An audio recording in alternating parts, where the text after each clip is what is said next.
Mesmo com as votações e aprovações no Congresso, o dólar abriu esta quarta-feira em alta. Nesta manhã, a moeda já estava sendo cotada a R$ 6,16. Nesta terça-feira, o dólar subiu e bateu R$ 6,21. Acabou fechando em R$ 6,10 depois. Para esta quarta-feira, além das votações na Câmara e no Senado, os investidores estão aguardando a decisão do Banco Central sobre os juros. O ministro da Fazenda, Fernando Haddad, comentou sobre a alta do dólar em meio às votações do Congresso. Vamos ouvir. Nós temos um câmbio flutuante que, nesse momento, em que as coisas estão pendentes, tem um clima de incerteza que vai fazer o câmbio flutuar, mas eu acredito que ele vai se acomodar, Sobretudo, nós temos conversado muito com as instituições financeiras, previsão de inflação para o ano que vem, previsão de câmbio para o ano que vem. Até aqui, nas conversas com as grandes instituições, as previsões são melhores do que a que os especuladores estão fazendo, Então, as projeções são melhores. Muito bem. Como eu falei, os investidores estão aguardando a decisão do Fed, que é o Banco Central dos Estados Unidos. Diogo da Luz, a gente não sabe o que o Fed vai fazer. A questão é a seguinte: os Estados Unidos têm o costume de financiar o déficit público, financiar a dívida pública, enfrentar as crises do mercado financeiro com juros artificialmente baixos. Foi assim na crise do subprime em 2008, quando os bancos emprestavam dinheiro a rodo, sem qualquer garantia, quebrou o sistema financeiro. O que o Fed fez?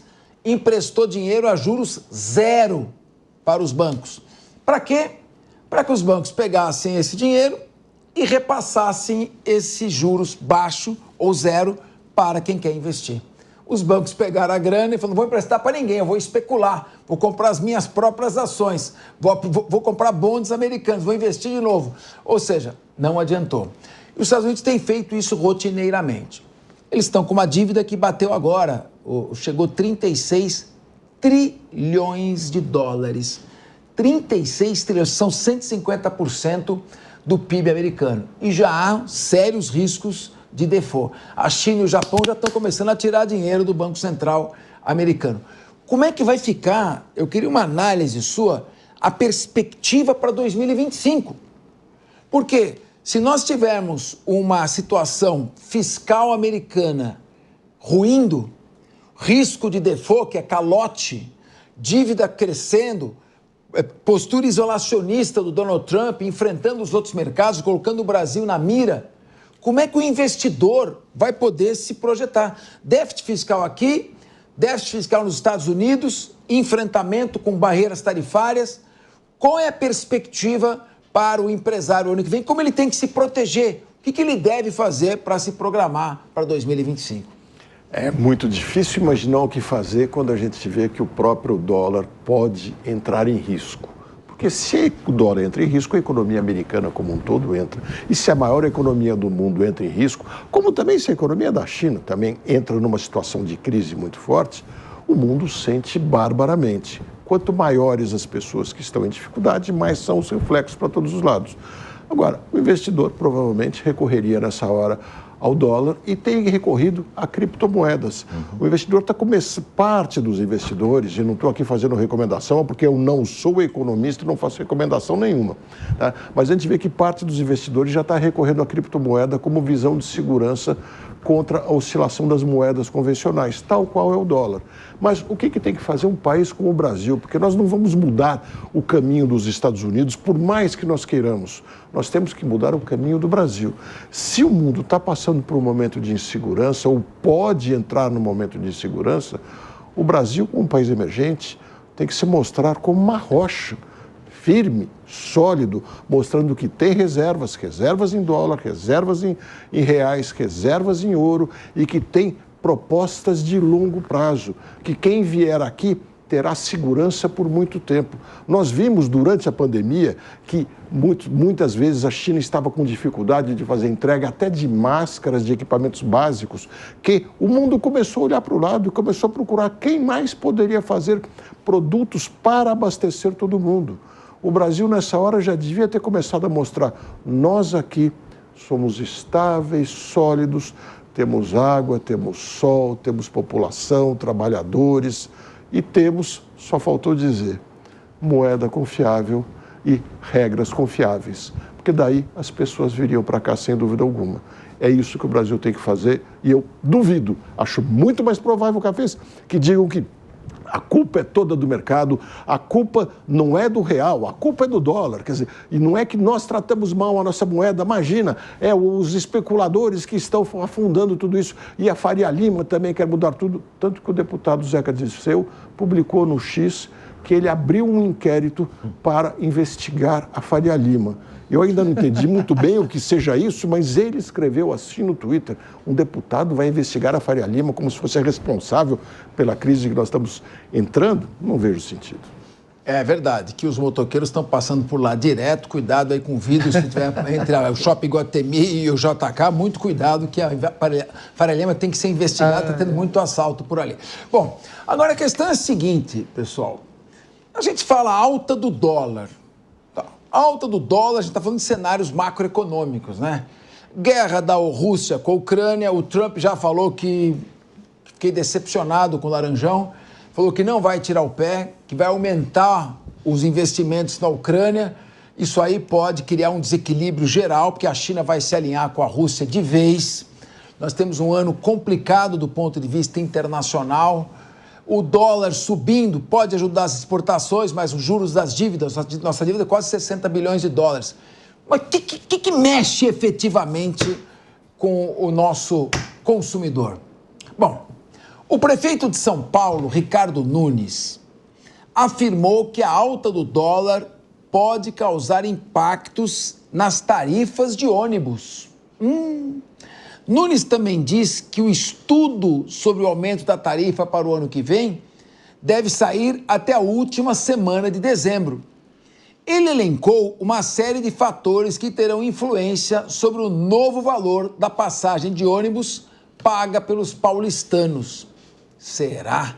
O valor atual é de R$ 4,40 e já está há 4 anos. E a última vez que foram aumentar 20 centavos, os black blocs quase destruíram a cidade de São Paulo. Então, claro que quando você fala na tarifa de ônibus, você está computando o preço do combustível, financiamentos internacionais, taxa de juros para aquisição do chassi e da carroceria dos ônibus, todos os custos acessórios e, claro, vai acabar influenciando decisivamente. Então, esse cenário macroeconômico começa, claro, a afetar o nosso consumidor. Meu querido Henrique Kriegner, você concorda com o nosso prefeito? Você tem cara que não anda muito de ônibus, não. Ô, louco, cabeça. Você tem cara que é chegadão num táxi, hein? Não, táxi nem não. Uber. Eu acho que táxi é aquele tiozão que eu peguei. Você é aquele tiozão que abana o braço na rua e chama táxi que tá... Não? De jeito nenhum. Como é que você vê que a perspectiva...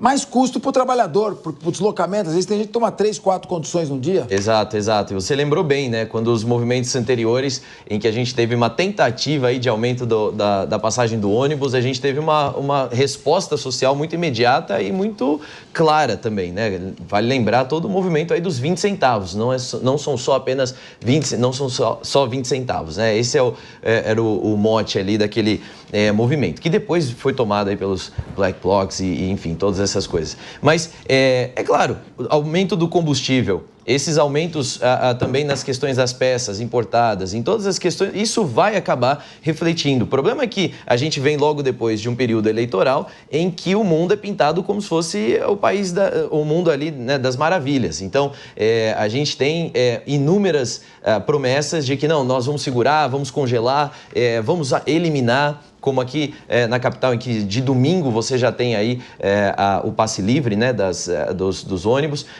mas que não foi expandido, apesar de ter sido prometido, não foi expandido para o restante dos dias aí de funcionamento.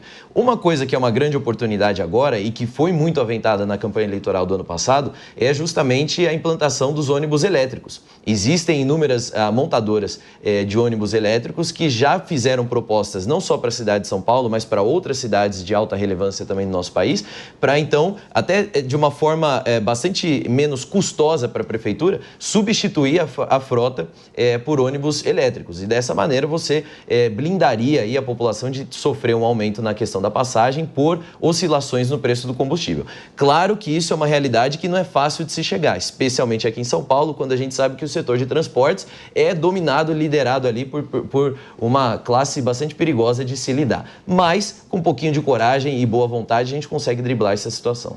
Mas acontece, Durso, que nós temos os ônibus elétricos. Mas você não tem uma malha elétrica que permita o pleno aproveitamento. Eu já ouvi que muitas das companhias concessionárias de transporte público estão morrendo com esses ônibus, estão tentando vender esses ônibus aí para o exterior. Porque o ônibus é elétrico, mas não tem fio para ele passar em todo local. O trolleybus, né? O antigo trolleybus. Eu pergunto a você, Durso, mais uma falta de planejamento?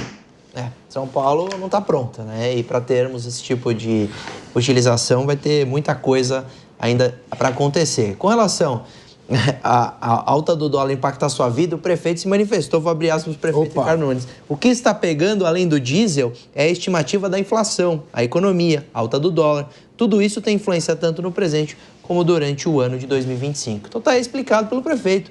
O dólar aumenta e chega no seu bolso, até na alta da tarifa do ônibus e do metrô. Então, isso vai impactar, sem dúvida nenhuma, a vida do trabalhador e o dólar impacta a todos. Não adianta essa história de, eu não ligo para a alta do dólar porque eu não saio do país. Essa é a maior ilusão. Ele chega até no arroz que vai aí na sua mesa. Então, a alta do dólar é um problema mundial. É claro, Capês, que as influências internacionais, não só a crise nos Estados Unidos, mas as guerras que estão acontecendo, interferem na economia do mundo, mas a gente tem parte muito grande da culpa de deixar o dólar chegar no patamar que chegou e ver o ministro, que não é economista, dizer, uma hora vai se acomodar. Eu espero que não se acomode em patamares tão elevados, porque aí sim vai ficar muito ruim para a economia brasileira, que já enfrenta uma dificuldade enorme com relação à própria situação interna, sem falar na influência da taxa alta do dólar em todos esses produtos que a gente utiliza e agora nos serviços que você utiliza dia a dia. Mas, o Zagarino, mas então a solução é o quê? O ônibus está caro, o táxi está caro, bicicleta. Eu lembro o então candidato a prefeito Paulo Maluf dizendo: imagina as senhoras andando pela marginal de bicicleta à noite. Então, também é meio complicado. Como você vê a alta aí das passagens de ônibus? Eu ia falar que eu não sou advogado, eu sou advogado, né? No caso, eu não sou advogado do Nunes, mas eu preciso acertar alguns ajustes aí desses ponteiros, porque... Entendi. Você é advogado do Ricardo Nunes ou não é? Não, não sou. Não é. Mas o Nunes, gente, ele é prefeito e na campanha ele sempre deixou muito claro que ele ia fazer o máximo do esforço possível para manter o valor tarifário da passagem. Só que esse cálculo de ajuste de tarifa de ônibus, ele não é a Deus dará. A empresa não chega e fala, olha, eu vou cobrar X reais. Eles fazem todo um cálculo atuarial para identificar o valor correspondente ali ao quilômetro rodado e ao preço dos insumos. Só que o que pega aqui no município de São Paulo é o valor relacionado a subsídios. O município de São Paulo, ele subsidia bilhões de reais, 5, 6 bilhões de reais a cada orçamento para financiar o estudante, para financiar o idoso, a pessoa com deficiência. Então, é custoso manter a tarifa em 4,40, que não é uma das mais caras do Brasil, não é, pelo contrário, ela está abaixo da média no Brasil, a tarifa de 4,40, é muito difícil. Então, talvez o que falte para o governo aqui no município de São Paulo é se comunicar de forma mais eficaz com a própria população para explicar que esse reajuste talvez ele seja necessário. Por mais que o Ricardo Nunes ele esteja fazendo todo esse esforço do mundo, ele acaba sendo necessário aumentar. Talvez não os 20 centavos que você lembrou muito bem, de 2013, se eu não me engano, mas ele vai acabar ali subindo, inevitavelmente. Zagarino, eu acho que seria talvez um bom momento, aproveitando que o prefeito Ricardo Nunes goza de boa popularidade, está com a credibilidade em alta logo depois das eleições, dele abrir as planilhas.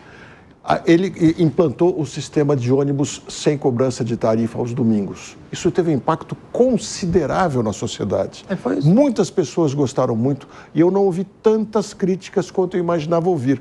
Portanto, talvez fosse a hora dele abrir as planilhas, mostrar exatamente quanto custa cada passageiro, quanto custa em subsídios específicos a idosos, estudantes, todos que você disse, e quanto a prefeitura coloca de dinheiro e quanto deveria ser a tarifa. Vou falar um número chutado aqui, talvez ele apresentasse 6,10 para não haver nenhum subsídio. E discutir com a população nesse mês de dezembro, avançar janeiro e talvez fevereiro, para daí entregar para a Câmara um projeto que fosse de solução mais completa. Inclusive sobre a questão de ônibus elétricos ou não, existem os híbridos, os trólebus, como o Capês falou, diversos tipos. Poderia incluir aí a exigência de que as empresas apresentassem um nível de poluição mínimo, o mais baixo possível. Mais do que dizer tem que ser elétrico ou tem que ser o híbrido, deveriam dizer o máximo que nós aceitamos de emissão é tanto. E aí as empresas correriam atrás de fazer, fosse a diesel, fosse a gasolina, fosse elétrico, que fosse o mais antipoluente possível.